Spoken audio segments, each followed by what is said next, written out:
like to see a world free from discord? Oh, yeah. Okay, that's most of us, good. And how many of you think that you personally can contribute to creating that, to that world? All right. Now, I don't want to put anybody on the spot, but does anybody want to care to share how do you think you can do that? Carly, you will. Just a little bit of the background. When I was first in Science of Mind, they said that we contributed to everybody's well-being. And I had some nasty thoughts about somebody I was in an argument with. And that afternoon I called her, and right at the time that I thought the negative things, she was having a very bad day. And it really hit home because I love her. And it really hit home that even though I hadn't talked to her, I was sending it out and she was receiving it. That shifted me. I mean, it was my first real experience to know that I had impact in what I was thinking and what I was doing, whether or not I was in that person or that situation's presence. So now when I'm upset with somebody, I take a look at honoring that I'm upset in my feelings, but I also try to do it in a circle of love that it will dissipate and try to get myself to peace. Because peace within me is peace within the world. Thank you. And that Peace was- within you is peace. Yeah, you got me Sorry, talking. I didn't want about that, but it was really significant to me that it just went straight through my body, that how I thought she received. Yes. Energy is real. Our energy is what we share with the world. The energy of all of us together on the planet is what creates what we experience in our world. So we can make a difference. We are here to make a difference. In fact, I think that each one of us has come here to this planet at this time to help create a world free of discord, a world that works for everyone. Now, our theme for the year is a world that works for everyone. Our theme for this month and for today's talk is freedom from discord. Discord is defined as strife, conflict, friction, hostility, or disharmony. And here's what Ernest Holmes had to say. We believe the ultimate goal of life to be a complete freedom from all discord of every nature, and that this goal is sure to be attained by all. Now that's a pretty bold statement. It's a pretty bold statement. But if it's true, that means there's hope. There's hope for a world that's free from war. There's hope for a world that's free from strife and free from lack of understanding. A world that can be joyful and happy. According to Dr. Holmes, freedom from discord is our true nature. So I'm going to read what he said again. We believe the ultimate goal of life to be a complete freedom from all discord of every nature, and that this goal is sure to be attained by all. But wait, you say, don't we need some struggle and discord? Isn't that the way we grow? Don't we need some conflict to provoke us into making the changes that we need to change in our life? Do we need the disharmony that lets us know what we don't want so that we can then open up to what we do want? Don't we need just a little bit of struggle and strife? Well, maybe not. Now, I don't know the ultimate answer to that question, of course, but I question whether or not we need that, or whether we have just gotten used to it and think that we need it. The great teachers of the ages tell us that we can learn through love, we can learn through joy. I think of the metaphor of the baby elephant who has a rope, a small rope tied around her leg because she's little, and there's a stake in the ground, and it confines her. She can only go so far. And so she only goes so far. And that's what she learns.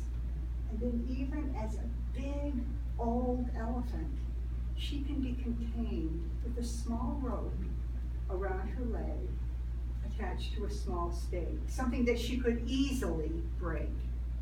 But she's gotten used to it. Now, have we gotten used to the need for struggle and discord, just like the elephant has gotten used to her constraints? Eastern religion and Western thought are really based on the idea of struggle. I mean, you look at any of the major religions, it talks about how you have to sacrifice, you have to struggle. And we are learning now, because of our evolution, we are evolving to that place where we're learning that we don't have to do it that way. There is another way. Instead of going through life like it's some kind of conflict or something to conquer, we can move through our days filled with joy and open to the encountering whatever shows up for us in celebration.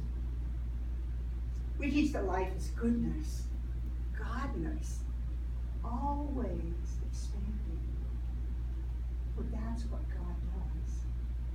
We teach that any experience of discord is not really necessary, but it comes from our thoughts, our human misperceptions, our ideas that it is necessary. But as we move away from that discord, from the idea that we need it, as we move away from that, that opens us up to less discord in our lives, and thereby less discord in the world. Last week we talked about how if you have clear water, pure water, and you put a drop at a time, if you put in enough drops, even a bucket of muddy water will become clean and clear. That's the way it is with us moving out of discord into harmony. As each one of us does it, it has an impact in the world. As each one of us makes different choices, chooses different things, different thoughts, it does make a difference. Now, the way we create a world that's free from discord is we start right here. So this morning I want to share a couple of tools with you, tools that can help us move from that place of discord into a place of harmony. And both of these tools involve questions, asking a question or questions. Because what neurobiologists have found is that our brains respond to questions. They do some things that when we ask questions that they don't do if we're just thinking. And so questions are powerful. Even real-time MRIs have shown that encountering questions lights up parts of our brain that enable us to learn and grow and change. And if we never question anything, we keep doing the same things over and over. We keep thinking the same thoughts over and over and over, and nothing changes in our lives. So, a couple of tools that involve questions.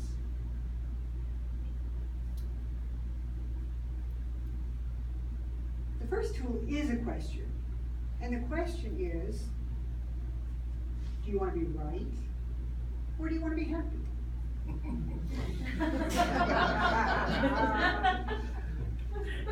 want to be right or you want to be happy?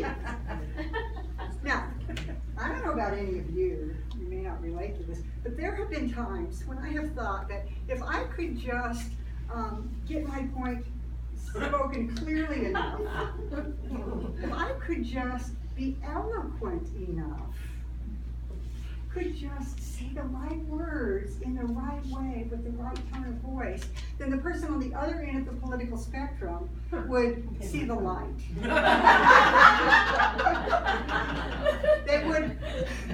They would be impressed. They would see that I'm right.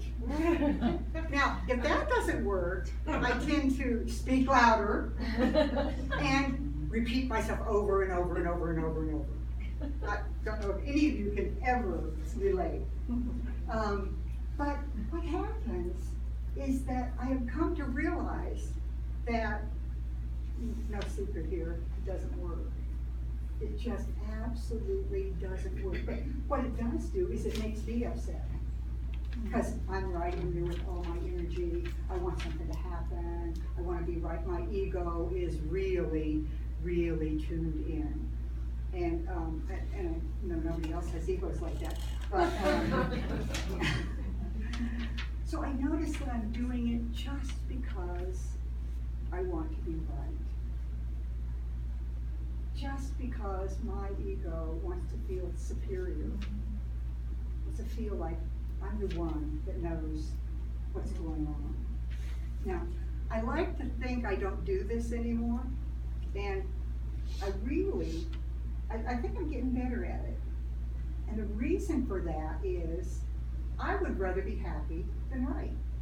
I mean, I have learned that I can just bang my head against the wall, get upset, and it's not gonna do any good. It's not gonna do any good, and it's not gonna make me feel good. It's not gonna add harmony to the world. And so, I choose to be happy instead of right. So do you wanna be right or do you wanna be happy? Happy. Yes. You might wanna remember that next time you're in a situation that involves conflict. Have any of you seen the bumper sticker that says, don't believe everything you think? That's kind of what we're talking about here, because our tendency is to believe the first thing that comes into our head. And oftentimes that's not coming from our heart, that's not coming from our soul, that's not coming from the place in us that wants the best and the highest for us. So it's really important to pay attention to when is it that your ego is speaking, and move to that place of choosing joy and happiness instead of choosing to be right. Another amazing tool for letting go of discord that involves questions is Byron Katie's Loving What Is work. Now, it's amazing work that can really make a difference in your life. It's something that can be easily accessed, and I'll tell you how a little bit later. But Byron Katie uses questions. When she was 43 years old, she had a life-altering experience that led her to find out that the suffering that was going on in her head, and she was doing a lot of suffering at that time, the suffering that was going on in her head was because of the stories she was making up. Because of the stories she was telling herself again and again and again, and then living from that place and responding emotionally from that place. So the work that she has developed, and she simply calls it the work, is powerful. Here's what she has to say about it. The work is a simple yet powerful process of inquiry that teaches you to identify and question the thoughts that cause all the suffering in the world. It's a way to understand what's hurting you and to address the cause of your problems with clarity. In its most basic form, the work consists of 4 questions and what she calls turnarounds. So the questions are, number 1, is it true? Is the thought that I'm thinking true? The story that I'm telling myself, is it true? Number 2, do you absolutely know that it's true? Now those are 2 different questions. Absolutely know that it's true. Number 3, how do you react when you believe that thought? How do you act and react when you believe that story? And the 4th question is, who would you be without that story, without that belief? So I'm going to give you an example from my own life. And in the last couple of weeks, I have been trying to reach a particular realtor in order to see a church that's for sale on Baseline. And So I called him, this has been, maybe almost 2 weeks ago. Called him, left a message, didn't hear anything back. So after a few days, I thought, well, obviously that message has gotten lost in the airwaves. It never got to his phone. I better call again. So I called again. After a couple of days, I hadn't heard anything, and I started to get miffed. So the conversation in my head went something like this. How come he's not calling me back? What, is he just blowing me off? Does he think I'm not important? He must be a jerk. Okay, so that's my thought, that's my story. Okay? So, that's the backstory of this. Now, then I called again. So I'm on my third call, no response. And after about a day, I started to go back into that same old story. And then I said, oh, wait just a minute here. I'm making myself crazy about this. I'm making myself upset. I'm torturing myself with my thoughts. It doesn't have anything to do with this. And I remembered Byron Katie's 4 questions. This is something I've used for years. So, my story is a jerk. Is it true? Well, it sure seems like it. Do you absolutely know that it's true? Okay, I don't absolutely know that it's true. Okay, I don't absolutely know. I think it's true, but I don't absolutely know it's true. The third question, how do you react when you believe that thought? Well, when I believed that he was not returning my calls because he's a jerk and he didn't care and he thought it was unimportant and he was just blowing me off, I got upset. My heart starts to move a little faster. I was complaining to other people about him.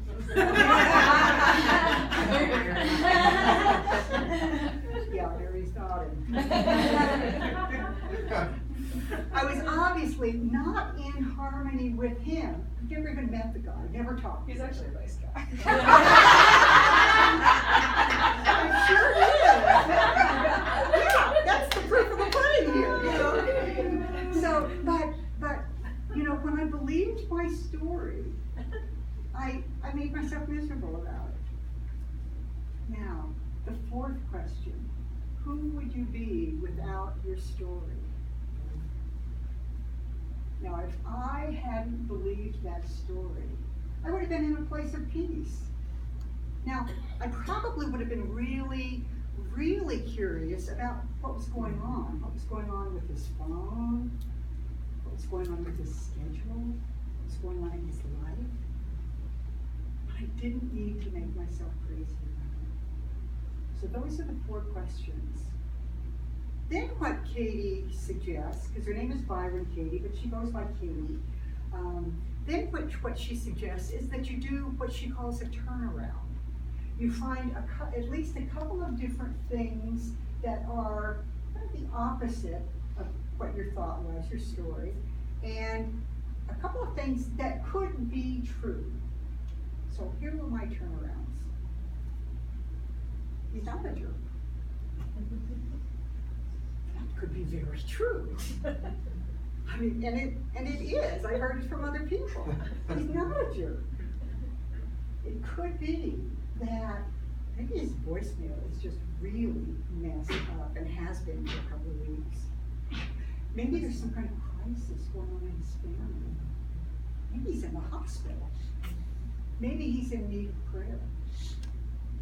All of those things could be true, which just really brought me to the place of knowing, okay, the jerk thing, I was obviously just making that up.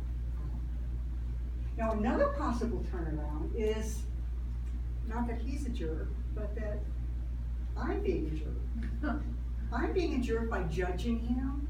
I'm being a jerk by putting all of this stuff on him that is mine and not his, and that definitely could be true as well.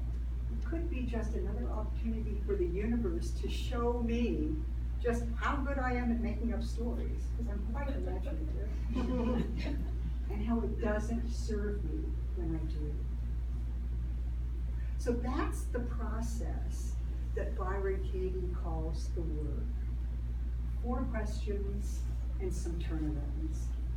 Now, I've used this for years. When I finally finished going through this over this phone realtor jerk thing, my discord just melted.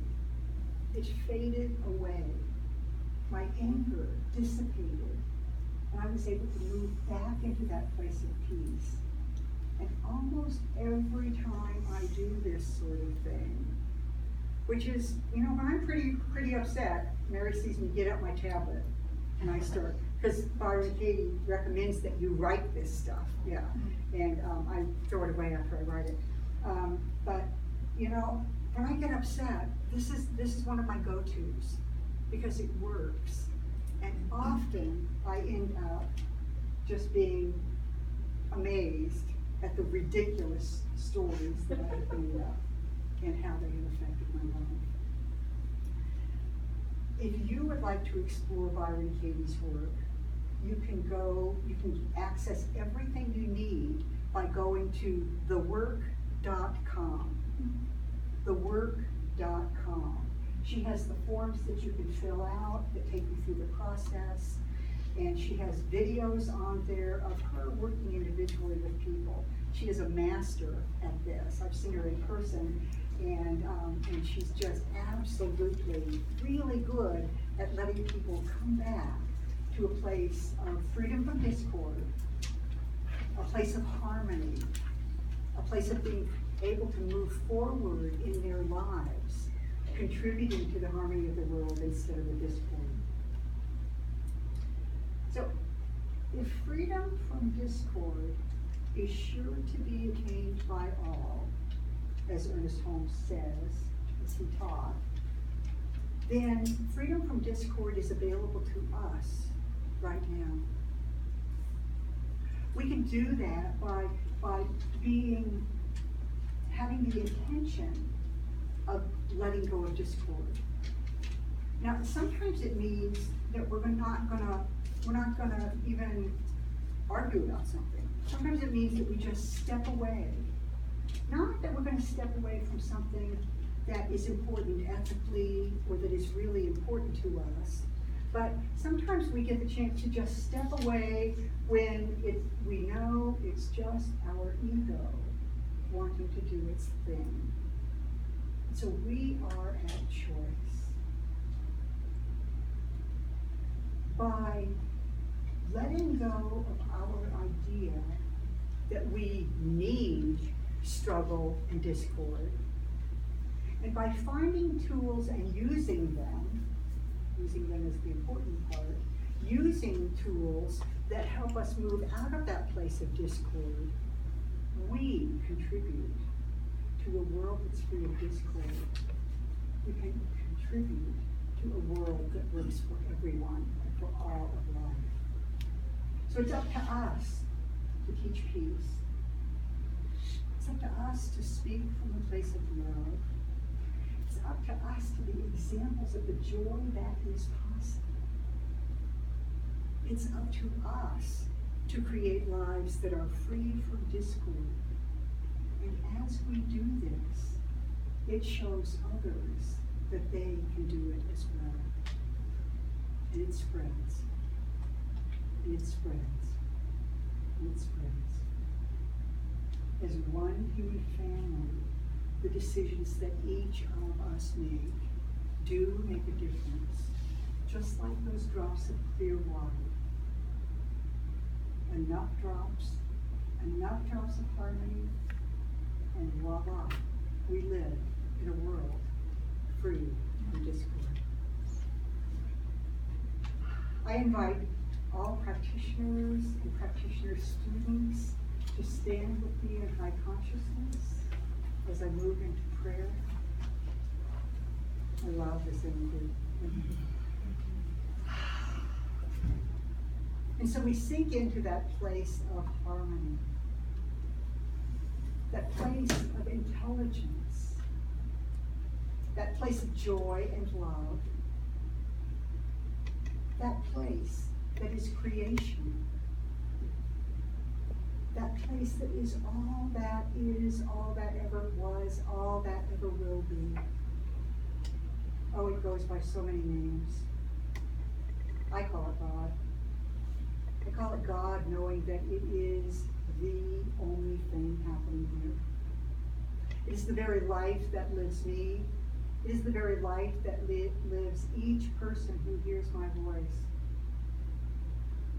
It is the life of the divine, always evolving, always moving into newness, always wanting to move to that place of celebration and joy and positive creation.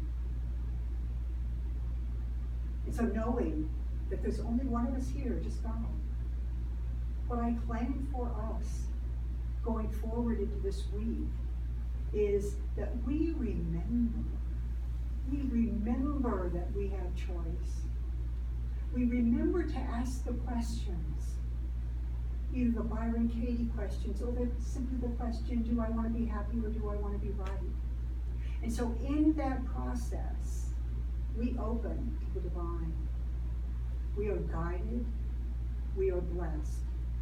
Our paths are absolutely filled with all that is needed for us to move and walk and talk and interact from that place of harmony. Stepping away from discord, adding more of the harmony and love and joy to the world. I know that all that is needed to make this easy and delightful for each of us has already been provided. Spirit is at work in each life, providing opportunities, providing reminders, providing all that is needed. And so I am so grateful that as we go forward, it is into harmony. It is into creating a world that works for all, a world that is free from discord. So that is what I claim for our lives. And I am so grateful that that part of God that we call the law has all that is needed to make this so without us ever knowing exactly how it's going to happen. And so in that gratitude, I simply release my word into the law, knowing that it is done on our behalf.